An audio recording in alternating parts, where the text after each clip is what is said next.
নমস্কাৰ মই আছো এতিয়া ছুইজাৰলেণ্ডৰ ডেভছত ছুইজাৰলেণ্ডৰ ৰাজধানী জুৰিক আৰু জুৰিকৰ পৰা প্ৰায় 3 ঘণ্টা সময় আমি গাড়ী দি আহিলে ডেভছ পাওঁ আৰু এই ডেভছতে ৱৰ্ল্ড ইকনমিক ফৰামৰ এনুৱেল বা বাৰ্ষিক বৈঠক হয় ৱৰ্ল্ড ইকনমিক ফৰামৰ বাৰ্ষিক বৈঠকত অংশগ্ৰহণ কৰিবলৈ পৃথিৱীৰ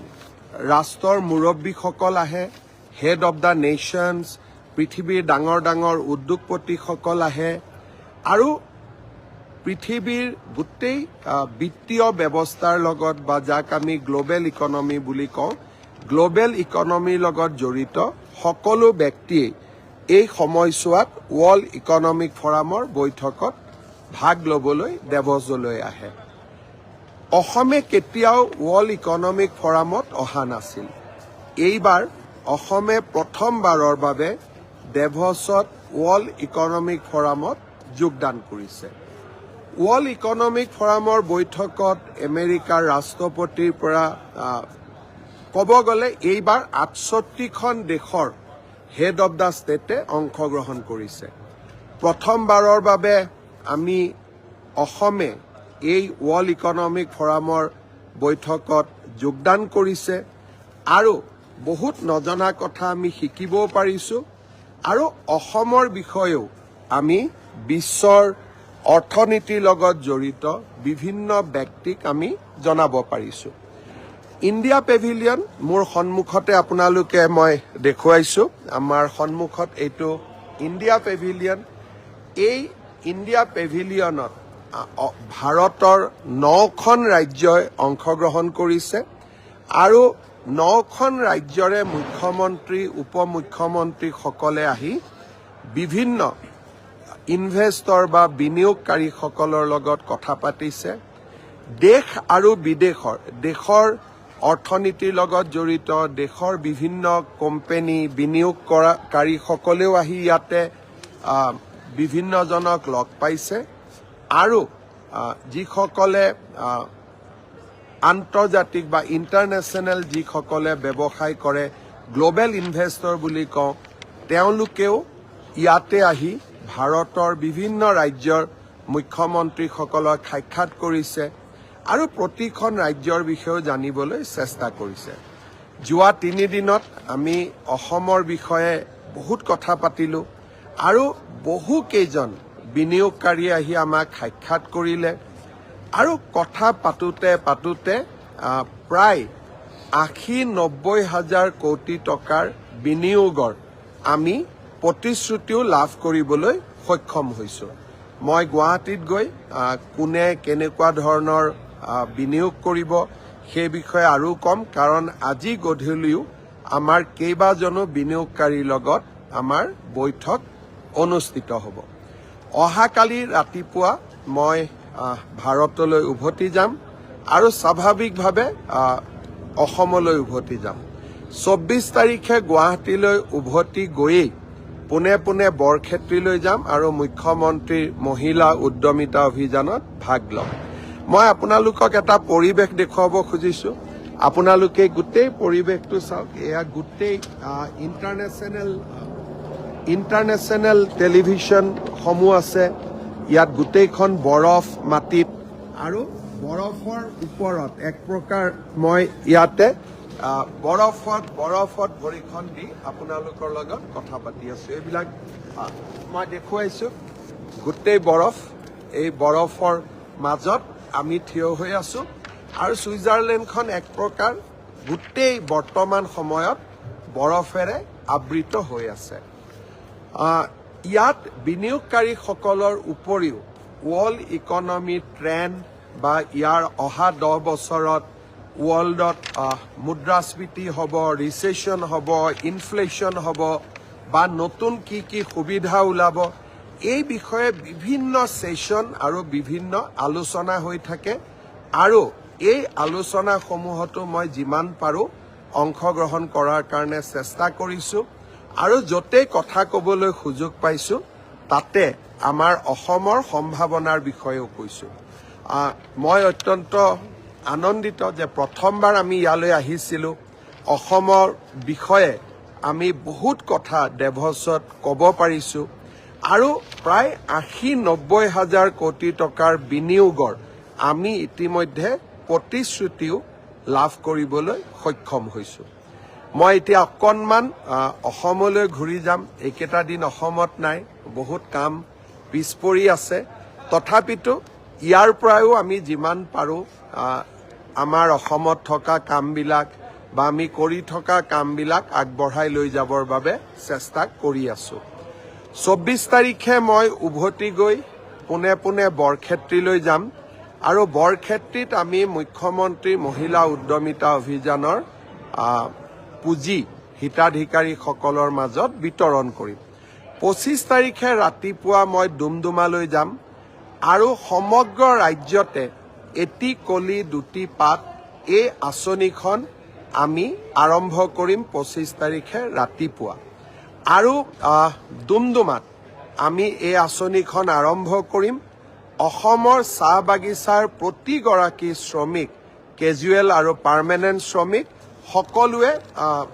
৫,০০০ টকাকৈ চৰকাৰৰ পৰা লাভ কৰিব এই আঁচনিখন আমি আৰম্ভ কৰিম ২৬ তাৰিখে দ্বিতীয়বাৰৰ বাবে গণৰাজ্য দিৱসৰ পতাকা মই ডিব্ৰুগড়ত উত্তোলন কৰিম কাৰণ ডিব্ৰুগড়ক ইতিমধ্যে আমি অসমৰ দ্বিতীয় ৰাজধানী হিচাপে স্বীকৃতি প্ৰদান কৰিছোঁ অহা ৩০ তাৰিখে ডিব্ৰুগড়ত ভাৰতৰ গৃহমন্ত্ৰী অমিত শ্বাহ ডাঙৰীয়া আহিব আৰু অসম বিধানসভাৰ দ্বিতীয়টো চৌহদৰ গুৱাহাটীত প্ৰথমটো চৌহদ আছে আৰু দ্বিতীয়টো চৌহদৰ আধাৰশিলা তেখেতে ডিব্ৰুগড়ত স্থাপন কৰিব এতিয়া মই আহিব খুজিছোঁ আৰু এটা বিশেষ আঁচনিলৈ মুখ্যমন্ত্ৰীৰ মহিলা উদ্যমিতা আঁচনিৰ পিছত আমি আৰু এখন আঁচনি আৰম্ভ কৰিব খুজিছোঁ সেইখন হ'ল মুখ্যমন্ত্ৰীৰ আত্মনিৰ্ভৰ অসম আঁচনি এই আঁচনিখনৰ জৰিয়তে ৭৫,০০০ যুৱকক আমি ২ লাখ টকাকৈ আগবঢ়াম এই আঁচনিখন ৭ তাৰিখে আমি কামৰূপ মহানগৰ জিলাত আৰম্ভকাৰীৰ মাজত আমি প্ৰথম কিস্তিৰ ১ লাখ টকা বিতৰণ কৰিম তাৰ পিছত ১২খন আৰু সভা অনুষ্ঠিত হ'ব ডিব্ৰুগড় তিনিচুকীয়া চৰাইদেউ শিৱসাগৰৰ হিতাধিকাৰীসকলক লৈ আমি ডিব্ৰুগড়ত এখন সভা অনুষ্ঠিত কৰিম বিশ্বনাথ শোণিতপুৰ দৰঙৰ হিতাধিকাৰীসকলক লৈ আমি তেজপুৰত এখন সভা অনুষ্ঠিত কৰিম বাক্সা তামুলপুৰ ওদালগুৰি হিতাধিকাৰীসকলক লৈ আমি তামুলপুৰ বা ওদালগুৰিত এখন সভা অনুষ্ঠিত কৰিম মৰিগাঁও নগাঁও হোজাইৰ হিতাধিকাৰীসকলক লৈ আমি এখন নগাঁৱত সভা অনুষ্ঠিত কৰিম এই ধৰণে আমি ১২খন সভা অনুষ্ঠিত কৰি এই পুঁজিসমূহ আমি আমাৰ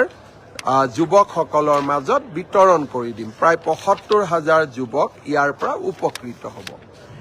ইয়াৰ পিছত এই প্ৰথম কিস্তিৰ ধন বা এই ৭৫,০০০ যুৱকক পুঁজি বিতৰণৰ কাম ৭ তাৰিখে আৰম্ভ কৰি আমি ১২ বা ১৩ তাৰিখে ফেব্ৰুৱাৰীৰ ভিতৰত আমি সমাপ্ত কৰিম ইয়াৰ সমান্তৰালভাৱে যোৱা বছৰ আমি ২৫,০০০ যুৱকক ১ লাখ টকাকৈ মুখ্যমন্ত্ৰীৰ আত্মনিৰ্ভৰ অসম আঁচনিৰ পুঁজি বিতৰণ কৰিছিলোঁ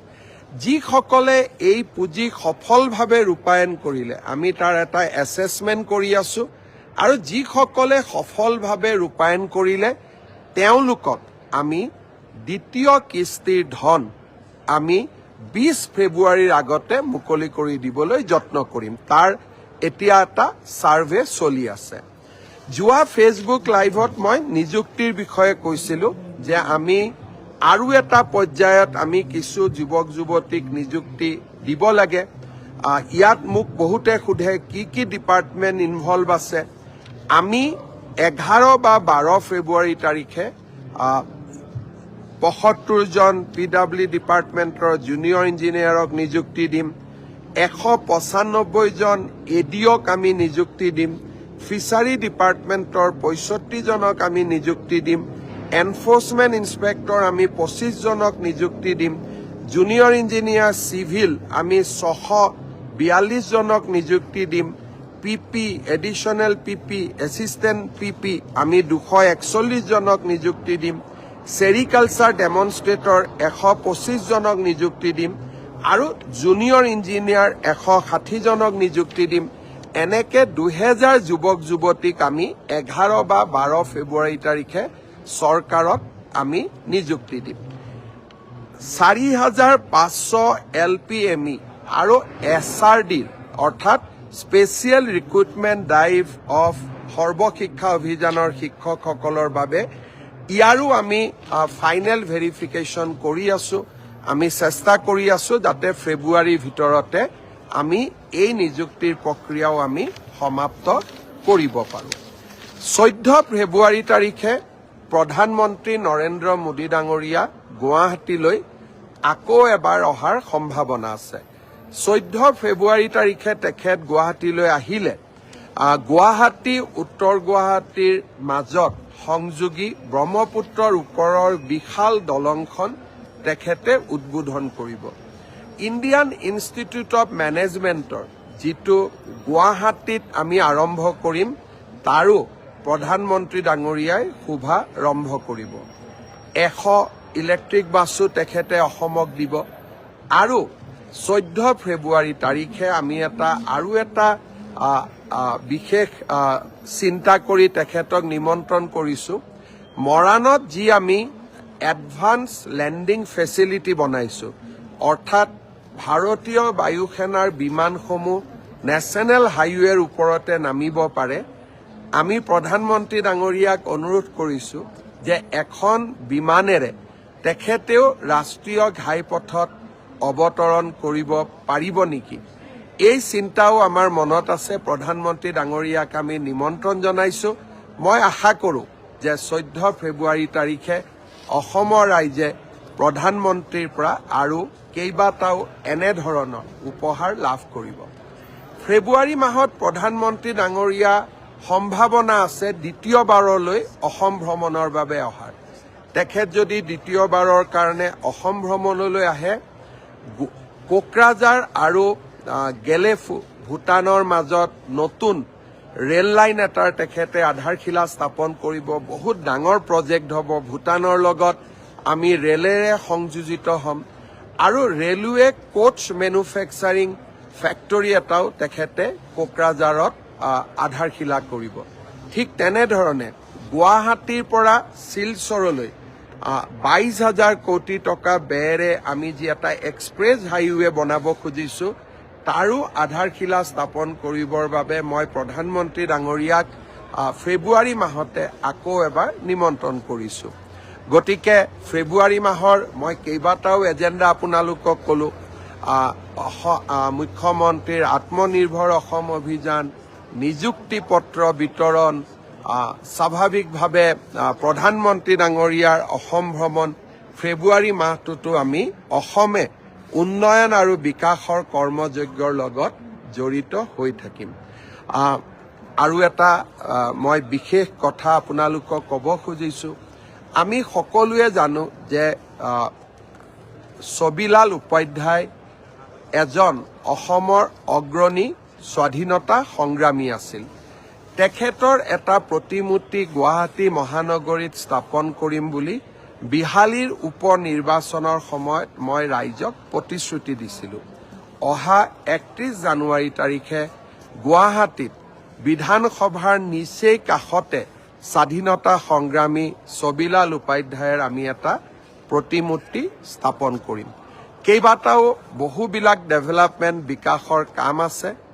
মই যদিও ডেভছত আছো আমাৰ যাতে কোনো কাম পিছ পৰি নাযায় তাৰ বাবে ইয়াৰ পৰাই মই মন্ত্ৰীসকলৰ লগতো কথা পাতি আছো আৰু সমগ্ৰ বিকাশ যাতে কতো ৰখি নাযায় তাৰ বাবে আমি প্ৰচেষ্টা কৰি আছো যোৱাকালি বিশেষকৈ পৰহি দিনা কোকৰাঝাৰৰ ঘটনাক লৈ মই যথেষ্ট চিন্তিত আছিলো সেনা বাহিনীৰ আমি সহায় ললো CRPFৰ সহায় ললো আৰু যোৱাকালি আমাৰ কোকৰাঝাৰত অনুষ্ঠিত সৰ্বদলীয় আৰু সকলো সংগঠনৰ যিখন বৈঠক অনুষ্ঠিত হৈ গ'ল সকলোৰে প্ৰয়াস আৰু প্ৰচেষ্টাত এতিয়া কোকৰাঝাৰলৈও শান্তি উভতি আহিছে। আকৌ এবাৰ মই সমগ্ৰ কোকৰাঝাৰবাসী বা বড়োলেণ্ডবাসী ৰাইজক শান্তি শৃংখলা বজাই ৰাখিবলৈ বিনম্ৰভাৱে অনুৰোধ কৰিম। এটা কথা মই নকলে নহ'ব, ডেভোছতো অসমৰ বাগৰুম্বাৰ আলোচনা, যাকেই য'ত লগ পাইছো মোক সকলোৱে বাগৰুম্বাৰ বিষয়ে জানিব খুজিছে, সকলোৱে বাগৰুম্বাৰ আলোচনা কৰিছে আৰু সকলোৱে এটা কথা মুখে মুখে যে চীনত যি অলিম্পিকৰ উদ্বোধনী হৈছিল সেই আছিল অলিম্পিক উদ্বোধনীৰ আটাইতকৈ সুন্দৰ আৰু বিনন্দীয়া অনুষ্ঠান। সকলোৱে এতিয়া কৈ আছে যে বাগৰুম্বা অনুষ্ঠানে চীনৰ অলিম্পিক উদ্বোধনী অনুষ্ঠানকো পিছ পেলালে। আপোনালোকে জানি আচৰিত হ'ব, প্ৰধানমন্ত্ৰী ডাঙৰীয়াৰ টুইটাৰ, প্ৰধানমন্ত্ৰী ডাঙৰীয়াৰ ফেচবুক, প্ৰধানমন্ত্ৰী ডাঙৰীয়াৰ ইনষ্টাগ্ৰাম, প্ৰধানমন্ত্ৰী ডাঙৰীয়াৰ ইউটিউব, এই গোটেইকেইটা যদি আমি সংলগ্ন কৰি দিওঁ প্ৰায় 200 মিলিয়ন অৰ্থাৎ প্ৰায় 2 কোটি মানুহে বিশ্বজুৰি এই বাগৰুম্বা প্ৰধানমন্ত্ৰী ডাঙৰীয়াৰ ছ'চিয়েল নেটৱৰ্কৰ জৰিয়তে উপভোগ কৰিছে। আৰু ডেভছতো মই যাকেই লগ পাইছো সকলোৱে মোক বাগৰুম্বা নৃত্যৰ বিষয়ে কথা সুধিছে, বড়ো আৰু অসমৰ সংস্কৃতিৰ বিষয়ে আলোচনা কৰিছে। বিহু, ঝুমুৰ আৰু বাগৰুম্বাই অসমৰ সংস্কৃতিক বিশ্বৰ শিখৰলৈ লৈ গ'ল। ইয়াক আমি আৰু বেছি জনপ্ৰিয় কৰিব লাগিব। পৰ্যটন আৰু সাংস্কৃতিক দিশৰ পৰাও অসমক আমি এক নতুন শিখৰলৈ লৈ যাব লাগিব। পুনৰ এবাৰ ডেভছৰ পৰা আপোনালোকক আকৌ এবাৰ মই নমস্কাৰ কৰিছোঁ। আকৌ এবাৰ মই বৰফ দেখুৱাইছোঁ, ইমান বৰফ ইয়াতে। সাধাৰণতে ইমান ঠাণ্ডা কাপোৰ মই কেতিয়াও নিপিন্ধো, কিন্তু গোটেই বৰফৰ মাজত অহাকালি উভতি যাম। জননী জন্মভূমি স্বৰ্গাদপি গৰীয়সী। সকলোকে প্ৰণাম জনাই মোৰ অনুষ্ঠান ইমানতে সামৰিছোঁ। ধন্যবাদ। জয় হিন্দ, বন্দে মাতৰম, জয় আই অসম।